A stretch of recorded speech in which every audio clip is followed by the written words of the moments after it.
Mark chapter 9. Supposedly, nasa 10 na tayo sa usaping divorce.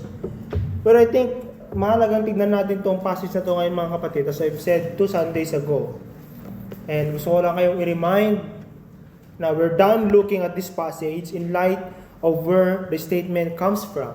At kung maalala nyo, ito ay response ni Jesus Christ kay John na nagsabing, Lord, we try to stop someone trying to cast out demons in your name because hindi natin sila kasama. And we are told through the message na ito'y hindi nanggagaling sa concern for sound doctrine, purity of doctrine, purity of the fellowship, kundi sa sense of superiority ng mga disipulo.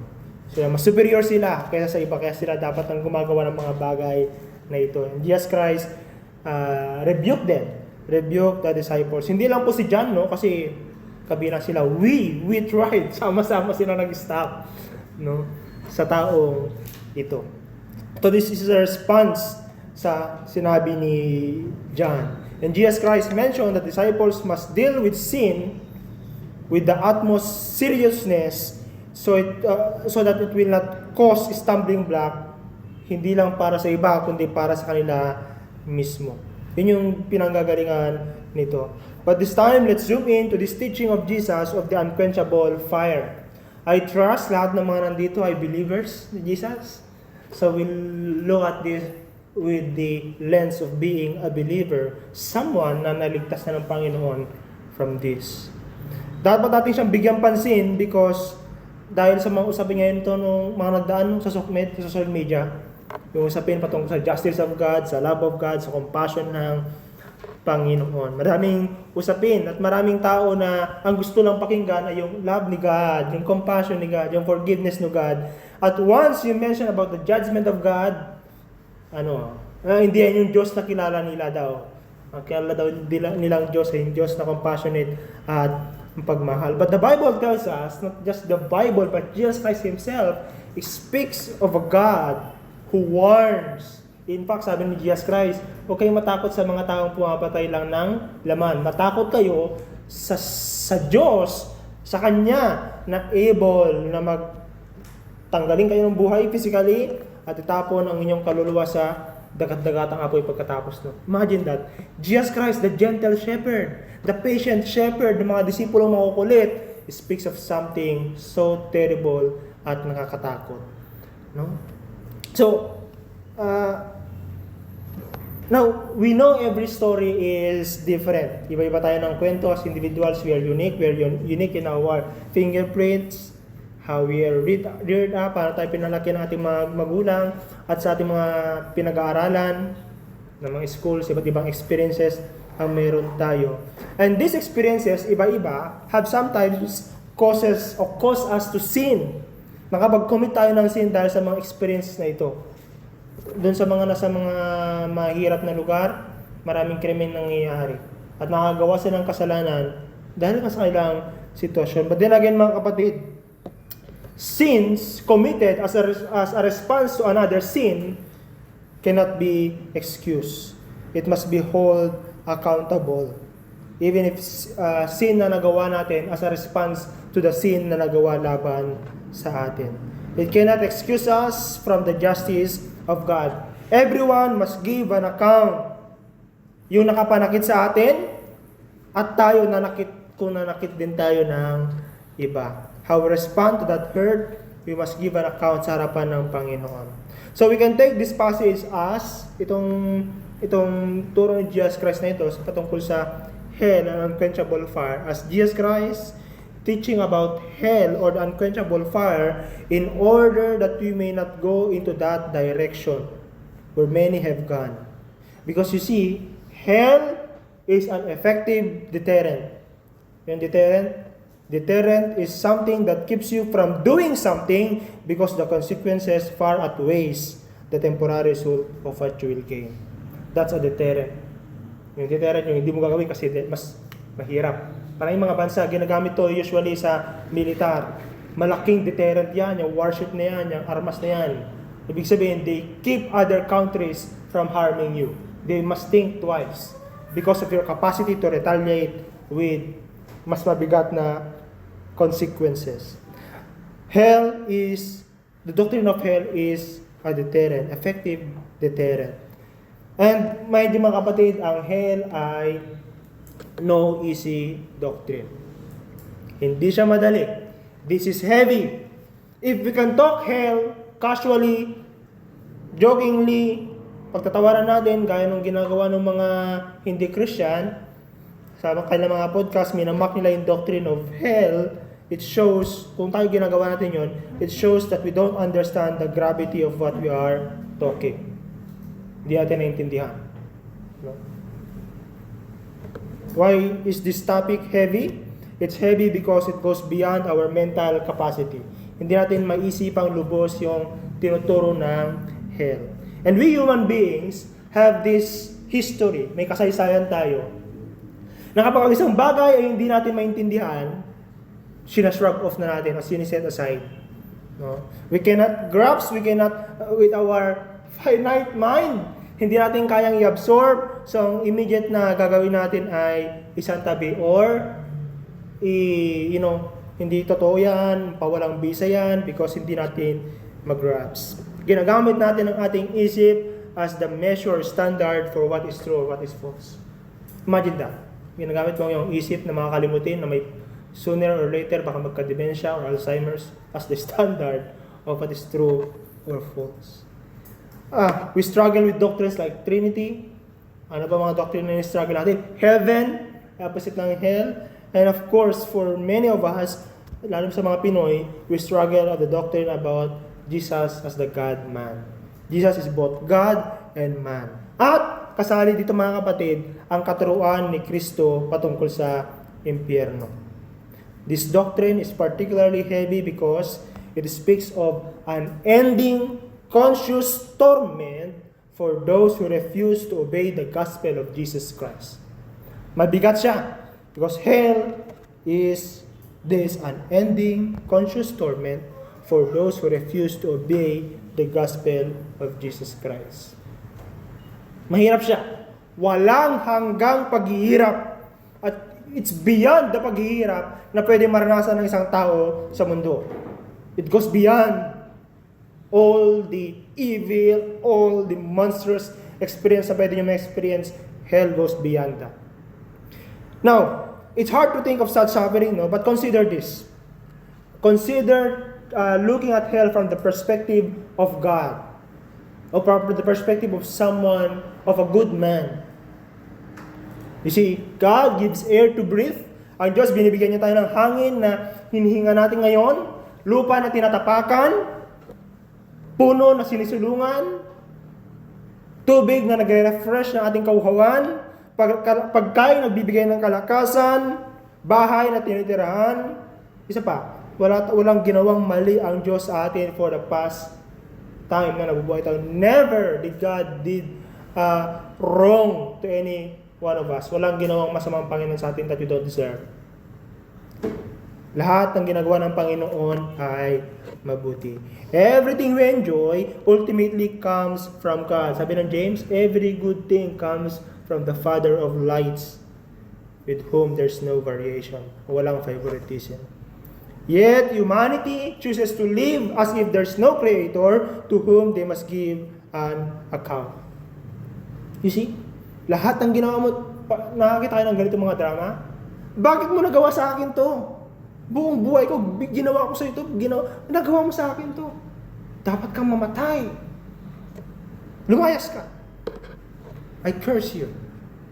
Yung mga ganun. Now, thinking, isipin niyo mga kapatid, ito ay galing someone na hindi nagkasala, lahat ng ginawa niya ay mabuti.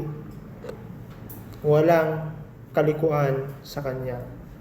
Now we've seen sa verse 42 lang kanina, nabasa natin, nakita natin ng mga nagdaang linggo, I think 3 Sundays ago, ng Panginoon severely judges the source of temptation and stumbling. God will in no way let humanity escape from accountability. He demands that one must deal seriously with sin. Hindi niya pinapalusot. No? Jesus Christ, sabi niya mismo, kung ikaw ang maging dahilan ng stumbling block ng aking mga minamahal, ito maliliit na to, mas mabuting yung mangyari sa iyo. You see, hell teaches us about how God is so passionate about His loved ones. So passionate. Sobrang passion yung pagmamahal, yung naramdaman ng Panginoon towards them. You see, ang ating Panginoon ay nagbigay ng description ng hell. And again, nabanggit natin kanina that hell is a deterrent. Mga kapatid, ulitin ko, hell is no easy doctrine. Just the thought of it must be enough to always bring us to the throne of God in prayer, knowing that some, or even if not most of our loved ones, are headed there. Sabi ng salita ng Panginoon, they are without God, without hope in this world. And most of them, na mga mahal natin sa buhay, are headed to this place. Nakakalungkot. Ang sabi ni Jesus Christ, this place is what? Unquenchable. This place is unquenchable. Hindi masibsiban sa Ilocano. Just because we cannot process it, does not mean it is not real. It simply means our minds cannot process or fathom the depth of the pain and suffering that the unbelievers and repentant will experience in hell. Nakalungkot. To the point na yung katotohanan na hindi mo maisip kung gaano kahirap, mga kapatid, enough na yun na everyday you must pray for your loved ones and the friends na kakilala niyo. But of course, dahil nga gaya ng ibang katuruan na mahirap isipin, hindi kayang i-absorb ng mga tao, ang mga tao gumawa sila ng kanilang sarili mga doctrine, false teachings against hell or arguments against hell. Una makikita niyo mga kapatid is yung annihilationism. Annihilationism. Usually, ito yung mga katuruan ng mga Jehovah's Witnesses. Ng mga kababayan natin Jehovah's Witnesses. China-challenge nila yung doctrine of hell. The doctrine of eternal and conscious torment. Walang hanggan at nararamdaman mong paghihirap. Yun yung ibig sabihin ng hell. So, yun yung sabi nila, hindi yan totoo. Because, ang tinuturo talaga ng Bible are the unbelievers, the wicked will be destroyed and cease to exist rather than suffer eternally. Ibig sabihin, kapag dumating ang judgment day, mawawala ka na lang na parang bula. Na parang nag-exist. The you, the conscious you, yung nakaramdam ng pag-ibig, ng galit, ng kalungkutan, mawawala na lang, you will cease to exist. Yun yung turo ng annihilationism. O annihilationism. Sorry, hirapan ako mag-pronounce. Mawawala ka na lang. But it goes against sa turo ni Jesus Christ. Makita niyo mga kapatid sa may verse 43, verse 48. Ano sabi ni Jesus Christ? Hell is what? Is a place where the fire is unquenchable. And in verse 48, the worm does not die and the fire is not quenched. Same na tinuturo ni Jesus Christ sa may Mark chapter 3, verse 12. You look there. Not Mark, Matthew. Matthew chapter 3, verse 12. Ang sabi ng Panginoong Jesucristo, siya mismo nagsasalita, the gentle, loving, compassionate Jesus Christ that they talk about. He's the one speaking. Sorry, si John the Baptist pala. Kanina sa may Mark, si Jesus Christ yun. Si John the Baptist, his winnowing fork is in his hand, referring to Jesus Christ. He's referring to Jesus Christ. And he will clear his threshing floor and gather his wheat into the barn, but the chaff he will burn with unquenchable fire. John the Baptist is prophesying about Jesus. This Jesus will throw people into a place with unquenchable fire. Ganon din yung sinabi niya sa may verse 25 to 41. And 41. No? May kita niyo din mga kapatid. Same, unquenchable fire. In verse 48 ng ating teksto, where the worm does not die. In Mark chapter 25, where there will be weeping and gnashing of teeth. Ano sinasabi ni Jesus Christ dito? Hell is not annihilationism. Because you will feel, there will be weeping, merong pag-iyak, merong pagnangit-ngit ng iyong ngipin. Now in Matthew chapter 25 verse 46, maganda kasi parallel dito merong contrast na ginawang Panginoong Hesukristo dito.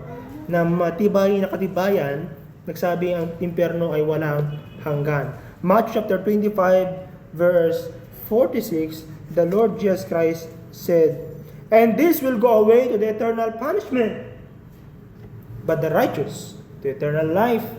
So you see, contradicting sila. Kung merong eternal life, meaning heaven, you will be conscious doon, mga kapatid.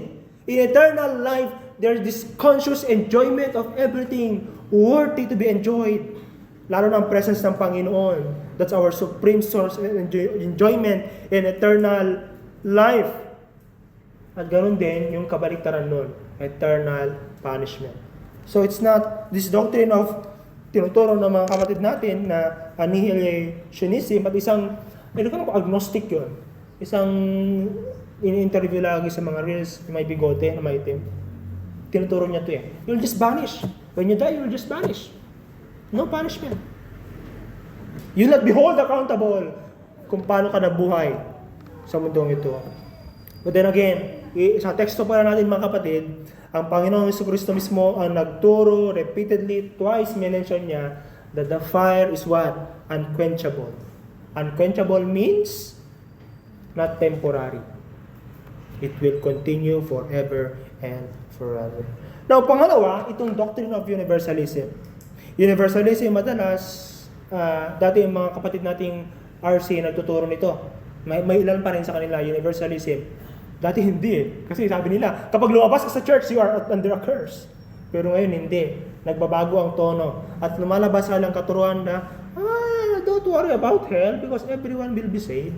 Everyone will be saved. Everyone. But Jesus, again, the compassionate Jesus Christ that they talk about, the forgiving Jesus Christ, the Jesus Christ who died to pay the penalty of our sin, is the same Jesus Christ na nagsabi ng enter to the narrow gate.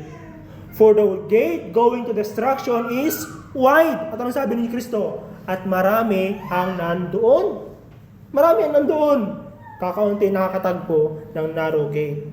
Tapos sinabi ni John the Baptist kanina sa prophecy about Jesus Christ, ano gagawin ni Jesus Christ? Ihiwalay niya yung wheat sa chaff. Merong separation na mangyayari. At sa Revelation, meron din separation na mangyayari between the sheep and the goats. So universalism is a false doctrine. It's a false doctrine. Eternal life between eternal punishment. If eternal life is truly eternal, then the same word describing punishment must carry the same weight. Now mga kapatid, why is it na even ang doctrine of hell is clear? Kung mabasahin nyo, kahit hindi mo kailangan ng grammatical Greek na ginawa ni Pastor Nathan nung Sunday, mapakahusay. Pag mabasahin yung Gospels, kahit hindi na yung Epistles, yung Gospels, yung mga word ni Jesus Christ, very clear ang hell is the eternal judgment of God for the unrepentant, the unbelieving. Bakit kaya? Because of the cultural and moral objection. Or the cultural suffering which, paradoxically, ay influence ng Judeo-Christian worldview. Christianity ang may influence ng kung bakit nagkaroon ng mga ganyang view. The people who champion these views are looking at it with the lens na binigay ng Judeo-Christian worldview. Kung pupunta kayo sa mga tribes and other places, the doctrine of hell is not something na i-repel nila agad. Hindi gaya ng mga nasa influence ng Christianity, usually sa West. Kasi hindi nila matanggap. Kasi nga daw ang Diyos ay mapagmahal. Kasi nga daw ang justice na mangyayari ay unjust kapag ganyan ang nangyayari. Again, they're not taking the whole of the Bible as the Word of God. They're cherry picking. Pinipili lang nila yung gusto nilang paniwalaan at yung hindi sila comfortable, tinatanggi nila. No?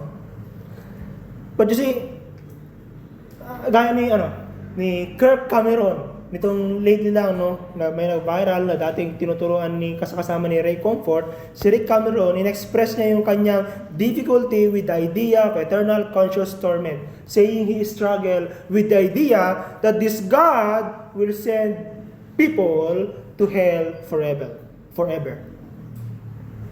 Na-discomfort siya. That's a Christian, a disciple of Ray Comfort.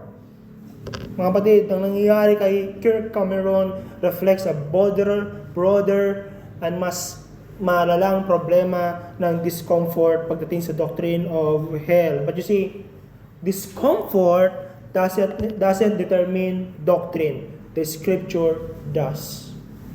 Your feeling doesn't determine doctrine. The scripture does. Eternal punishment for finite sin is unjust, sabi nila. This goes against the revealed character of God that is loving, compassionate, and forgiving. Oh, ang hell ay isang symbol lang. Symbol lang yan. Symbol of what? Yung tanong, symbol of what? Ano sinisimbolo ng hell? What do you think? Ano sinisimbolo niya? It's not what you think, gaya na sinasabi ng mga pastor, mga ministro, sabi nila. But if hell is just a symbol, anong sinisimbolo nito? Mga kapatid, sa Bible, kapag gumamit ng symbol, if you go sa Revelation, it doesn't make it less real. Meaning, kung simbolo ay gano'n na kapangit, gano'n na katindi kapag dragon, how much more if you have the real thing. Parang si Oda, I will use illustration sa One Piece. Parang si Oda, kapag nag-drawing siya, drawing niya si Kaido. Parang di na nakakatakot. Nung drawing niya si Loki, sa karakter sa One Piece, no? Pero nung lumabas na yung tsura, abay, nakatakot. Nakatakot pala.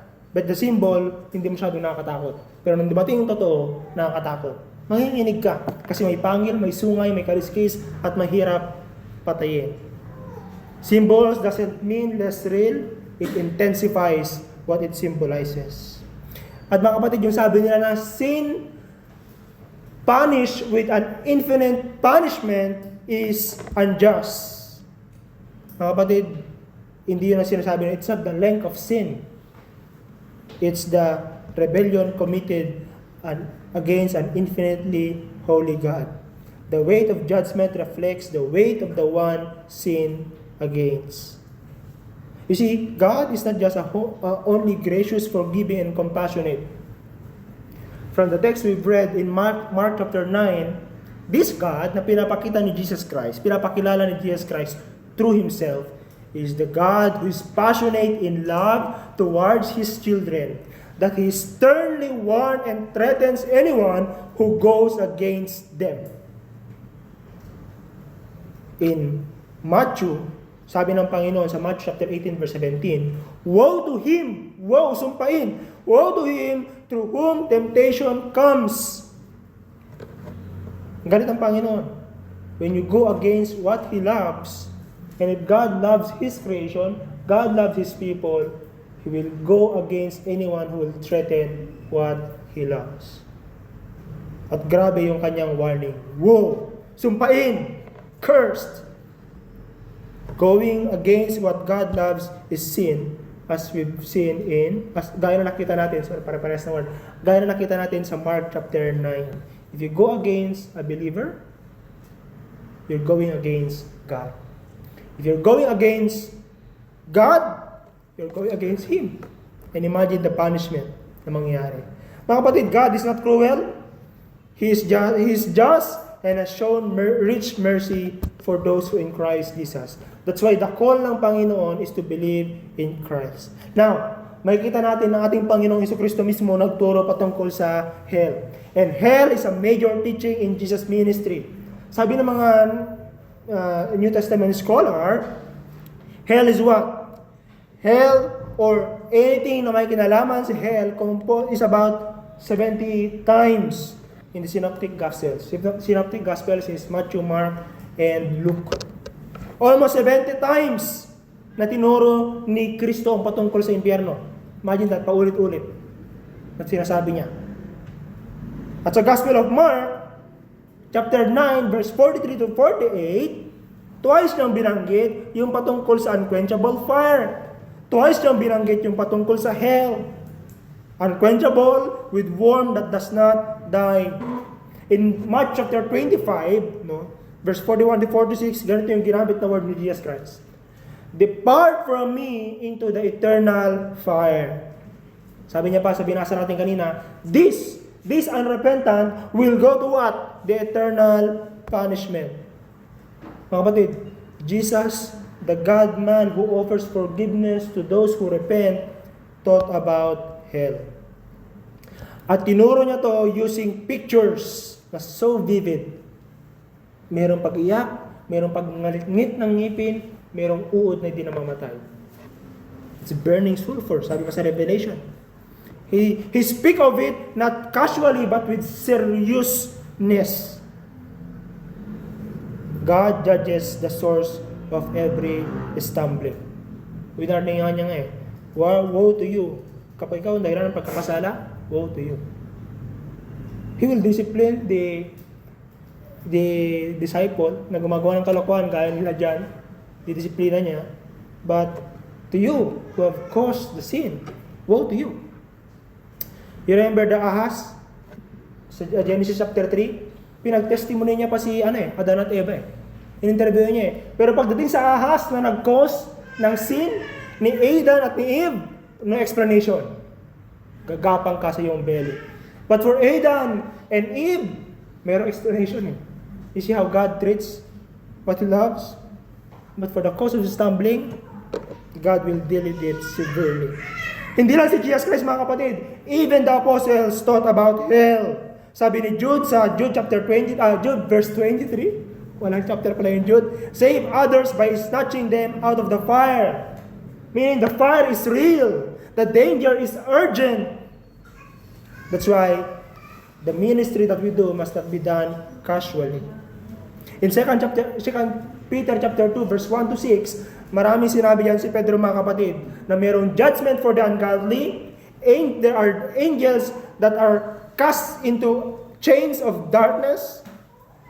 And in Revelation chapter 20 verse 10, may binanggit ang Panginoong Hesukristo na nakita ni John D. Beloved, that there's this place where the people, kasamang demonyo na nitapon doon, merong tormented, merong paghihirap day and night, forever and forever. Matakot, mga kapatid. Imagine that, nakawitness na kayo ng person in pain, umiiyak, sumisigaw. Imagine day and night, forever and ever. Hell is a major teaching of Jesus and the apostles. Now, if this is a major teaching of not only our Lord Jesus Christ, but also the foundation of the church, the apostles, no? Yung mga pillars of the church, mga apostles. Anong dapat gawin nito sa atin? How we do life and ministry at the present time. If hell is real, and because Jesus Christ taught about it, therefore it's real, it's heavy and unquenchable, anong dapat gawin nito sa atin sa kasalukuyan? Una,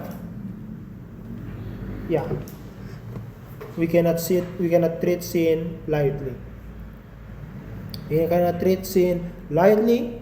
Anong dapat natin gawin? Fight sin with your utmost strength. Give all what you've got. Ang sabi ni Kristo, cut off your hand, cut off your feet, tear out your eye. Labanan mo with all the strength na meron ka, labanan mo ang kasalanan. Do not play with it. Pangalawa, we cannot speak of judgment casually. Oh, that there be true brokenness about the future of this world and its people because of their rebellion against God. Hindi natin kinakanta dito yung Hosanna, no? Meron linya sa Hosanna eh. Break my heart for what breaks yours. Do you pray that, mga kapatid? Are you broken when you think that people you encounter daily might end up in hell one day, where they will be tormented day and night?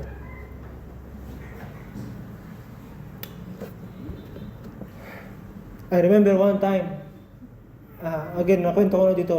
So, isang kakilala kong minister, ganitong sinabi niya, manda lang kayo pagdating ng Panginoon, kayo din. Imagine, you can talk about that casually, and you will wish them curse.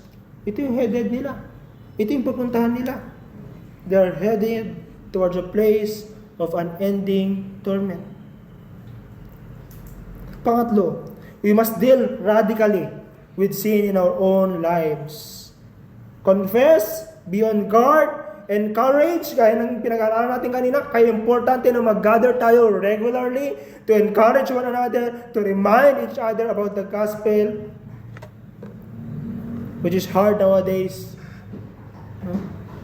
Before, nung hindi pa usong social media at mga GC, yung text pa lang nun eh. Kapag naka-receive ka ng Bible verse, iba yung effect eh. Ma-encourage ka talaga, di ba?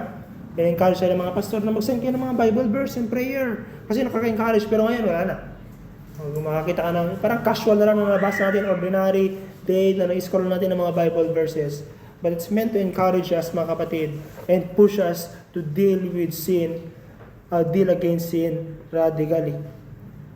And lastly, we must preach the gospel urgently and sacrificially. I mean, sinabi ko yung sacrificially because when you talk about hell and the judgment of God, the tendency is na pagtawanan ka. AI time! 2026 na. Pinag-usapan mo pa rin yung old teaching about hell.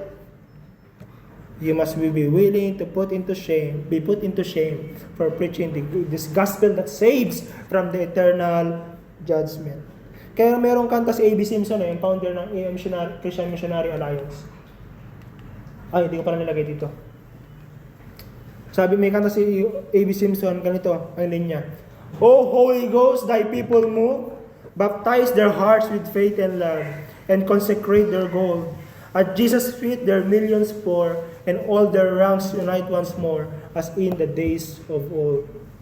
Because people, gaya ng sabi ni Apostle Pablo, that the love of God constrains us, and the fear, because we must give an account before God. Sabi niya, ito yung kumokontrol sa amin. We call you to repent. We plead na kami nakikiusap sa inyo, magsisi kayo, talikuran ninyo ang inyong mga kasalanan, because we are headed towards the throne of God, and we must give an account.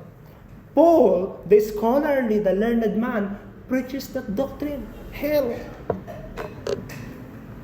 Mga kapatid, that's why the Bible tells us also that we must snatch them or snatch others from the fire, as we've seen a while ago in Jude.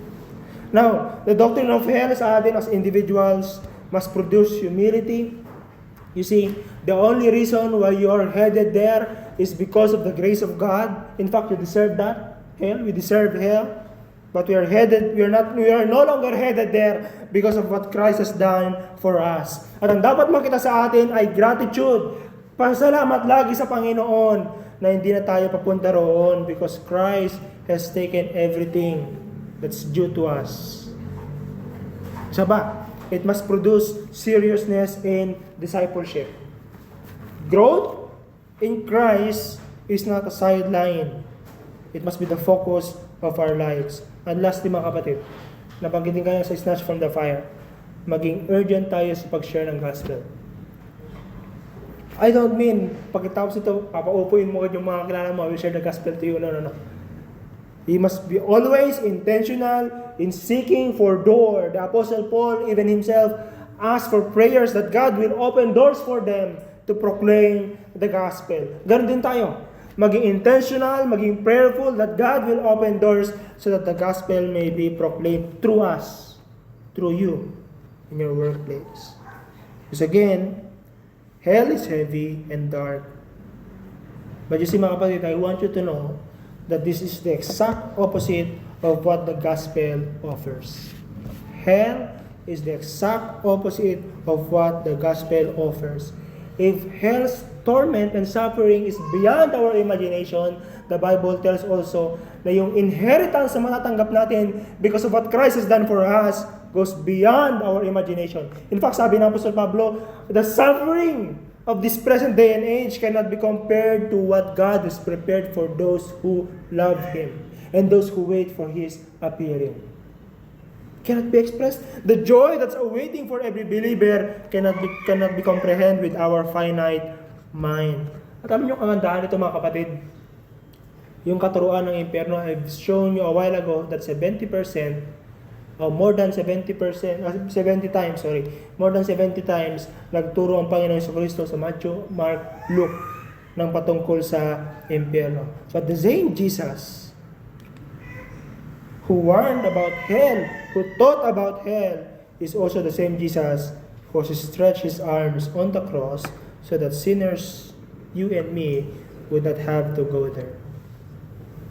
That's the good news. The same Jesus Christ who warned hell and who taught about hell is the same person who go through hell in order that you and me who deserve hell would not have to go there.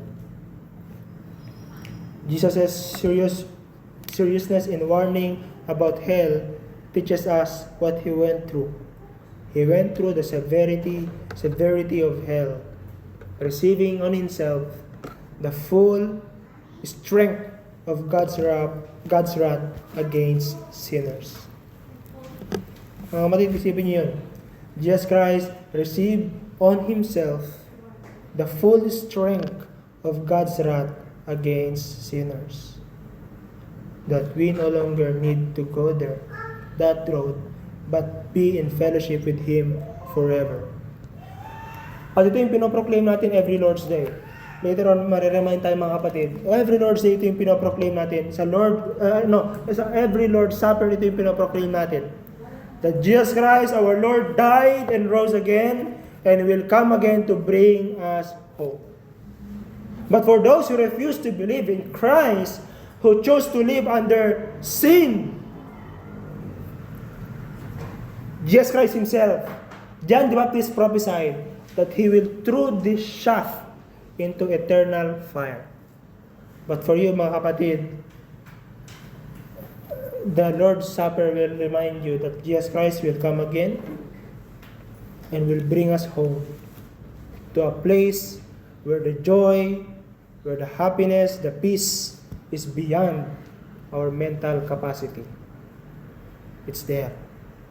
So gaya sana ng pagkatakot at concern na dinudulot sa atin ng impyerno, ay ma-excite tayo sa pagdating ng ating Panginoon Kristo na mag-uwi sa atin sa Kanya walang hanggang presensya. Mga kapatid, this time, I invite every one of us to receive the message we've received from the Lord.